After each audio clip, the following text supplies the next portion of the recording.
گزشتہ دنوں پاکستان کی قومی اسمبلی کے اندر ایک مندر کی تعمیر کے حوالے سے جب بات چلی تو ایک صاحب نے کہا کہ کسی دین پر کوئی برتری حاصل نہیں ہے، کسی مذہب کو کسی اور مذہب کے اوپر کوئی فوقیت حاصل نہیں ہے۔ میں نے خود عید کی نماز جو ہے ایک چرچ میں پڑھی ہے نیو یارک، کہ میں مغرب میں ایک گرجا گھر میں نماز پڑھی ہے اور انہوں نے مجھے اجازت دی ہے۔ وہ تو چرچ فروخت کر دیتے ہیں، تو آپ مسجد فروخت کر دیں گے؟ وہ اپنا دین ترک کر چکے ہیں، وہ تو ان کی خواہشات کا مجموعہ ہے، تحریف راہ پا چکی ہے، اور انہوں نے ان خواہشات کے نتیجے میں جو مل بیٹھ کے فیصلہ کر لے اس میں وہ اپنی عبادت گاہ کو بیچ دیتے ہیں۔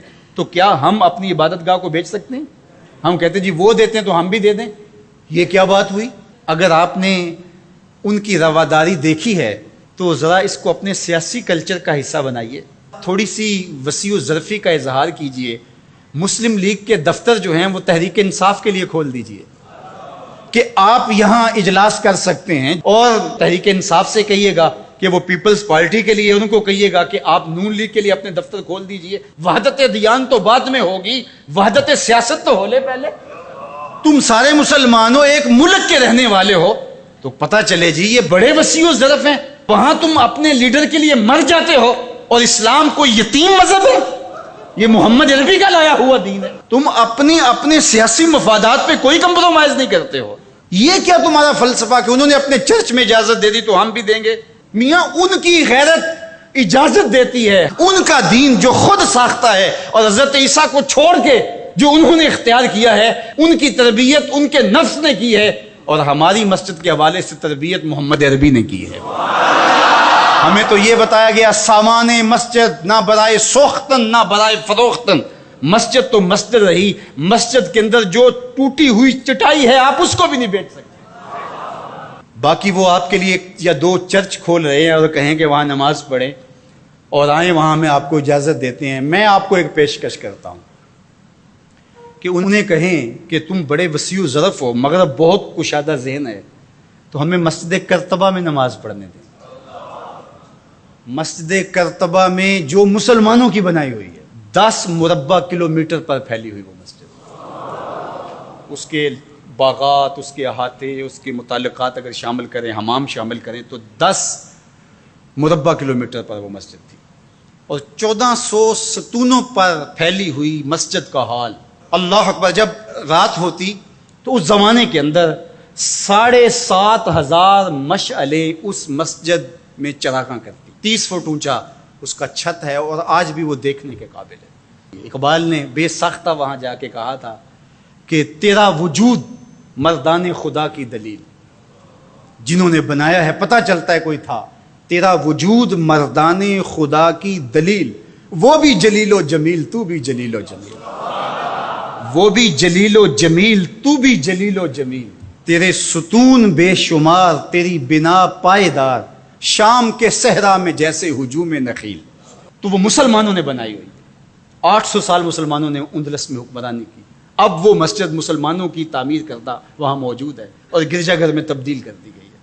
2008 میں مقامی مسلمانوں نے پوپ کو درخواست دی کہ جس رواداری کی، مذہبی رواداری کی آپ بات کرتے ہیں، اس رواداری کو قائم کرنے کے لیے ایسا کیا جائے کہ ہمیں بھی اس مسجد میں نماز پڑھنے کی اجازت دی جائے۔ یہاں گرجا گھر ہے، تصویریں لگی ہوئی ہیں، اور وہ آ کے عبادت کرتے ہیں عیسائی، تو ہم بھی ایک گوشے میں عبادت کر لیا کریں۔ مغرب جس رواداری کا پرچار کرتا ہے اس کا عملی ظہور ہو جائے، لیکن پذیرائی نہیں بخشی گئی۔ کہاں گئے وسیع و ظرف؟ تم کہتے ہو گرجوں میں نماز پڑھنے دیتے ہیں، تو وہاں 2 رکعت پڑھ کے دیکھا۔ 2011 میں اللہ نے توفیق دی تو مجھے شوق تھا کہ میں مسجد کرتبہ دیکھوں، بچپن سے پڑھتے آئے، اور مسجد کرتبہ کی یادیں خیالوں میں نقش تھیں۔ تو جب میں وہاں پہنچا تو وہ دروازے پہ بتا دیتے ہیں کہ یہاں نماز کی اجازت نہیں ہے، تو اب وہ مسجد جہاں قدم قدم پہ اہل علم اور اولیاء کی پیشانیوں اور سجدوں کے نشان موجود ہیں، اب مجھے تو گوارا نہ ہوا کہ میں جوتا پہن کے جاؤں، تو میں نے جوتا اتار کے ایک سمت رکھ دیا اور مسجد میں داخل ہوا۔ تو سیکورٹی کے لوگ میرے پیچھے بھاگے اور کہنے لگے کہ آپ یوں نہیں پھر سکتے۔ میں نے کہا کیوں؟ کہتے آپ نے جوتے اتارے ہوئے۔ تو وہاں تمام مذاہب کے لوگ آتے ہیں، آپ جانتے ہیں کہ ان کے لباس بھی مختصر ہوتے ہیں، تو میں نے کہا انہوں نے تو لباس بھی نہیں پہنے ہوئے، تو مجھے اس کی اجازت دیتے کہ میں جوتا اتار دوں، انہوں نے لباس اتارے ہوئے. تو وہ کہنے لگے جی نہیں. میں نے کہا مجھے بات سمجھاؤ کس طرح. تو جو گفتگو ہوئی وہاں، جو میرے ساتھ ترجمان تھے ان کے ذریعے سے، وہ یہ تھی کہ چونکہ مسلمان مسجد کی تعظیم کرتے ہیں اور مسجد کی تعظیم عبادت کا روپ ہے، اور وہ مسجد کو تقدس دے کر کے اس کی تعظیم کرتے ہیں، اور آپ نے جو جوتا اتارا ہے آپ کی نیت میں مسجد کی تعظیم ہے، یہی ہے. میں نے کہا بالکل یہی ہے. یہاں بڑے بڑے مشائخ اولیاء بیٹھتے رہیں تو کس طرح میں اپنے جوتوں سے اس پہ فرش کو رون دوں. تو انہوں نے کہا جی ہم اجازت نہیں دے سکتے. تو ان سے بہت کہا لیکن وہ کہنے لگے یہ ہو ہی نہیں سکتا. تو ہم ساری مسجد نہیں دیکھ سکے اور واپس آ گئے. اور 2014 میں پھر دوبارہ جانا ہوا، پھر یہی میرے ساتھ مسئلہ ہوا. تم کہتے ہو بڑے وسیع ظرف ہے، میں اپنا تجربہ بتا رہا ہوں. تم کہتے ہو چرچ میں نماز پڑھنے دیتے ہیں اور وہ جوتے اتار کے نہیں جانے دیتے. او میاں وہ تمہارے لیے ایک کھلونا رکھا ہے، تمہیں بہلانے کے لیے، تمہیں ورغلانے کے لیے وہ رکھا ہوا ہے.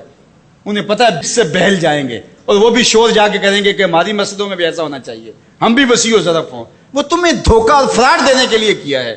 اقبال نے کہا تھا اندروں تاریخ تر از چنگیز. یہ بظاہر میٹھے میٹھے لگتے ہیں لیکن ان کا اندر چنگیز سے بھی زیادہ تاریخ ہے. تو جو گرجے فروخت کر دیتے ہیں، آج آیا صوفیہ کی ان کو کیوں تکلیف ہو گئی؟ اور وہ سلطان محمد الفاتح نے خریدی ہوئی ہے، اور آج آیا صوفیہ سجدوں سے آباد ہو رہی ہے. آج وہ مسجد اذانوں سے پرنور ہو رہی ہے اور ماحول کے اندر وہ عجیب خوشیاں پھیل رہی ہیں. تو تکلیف اسلام سے ہے. وہ چاہتے ہیں کہ یہ تذبذب میں مبتلا ڈھیلے ڈھیلے مسلمان رہیں، خیر سے رہیں. ان سے کیا ہماری پریشانی ہے؟ مجھ کو پریشانی ہے تو اس امت سے ہے، اشک سحرگاہی سے جو ظالم کرتے ہیں وضو. تو آج آیا صوفیہ تکلیف کا سبب اس لیے بن گیا کہ یہ جو تحریک بپا کی گئی تھی وحدت ادیان کی، اور ترکی بھی ایک زمانے میں اس کا مرکز رہا، اور آج یہ ہے کہ وہاں آیا صوفیہ مسجد کی صورت میں بدل رہی ہے.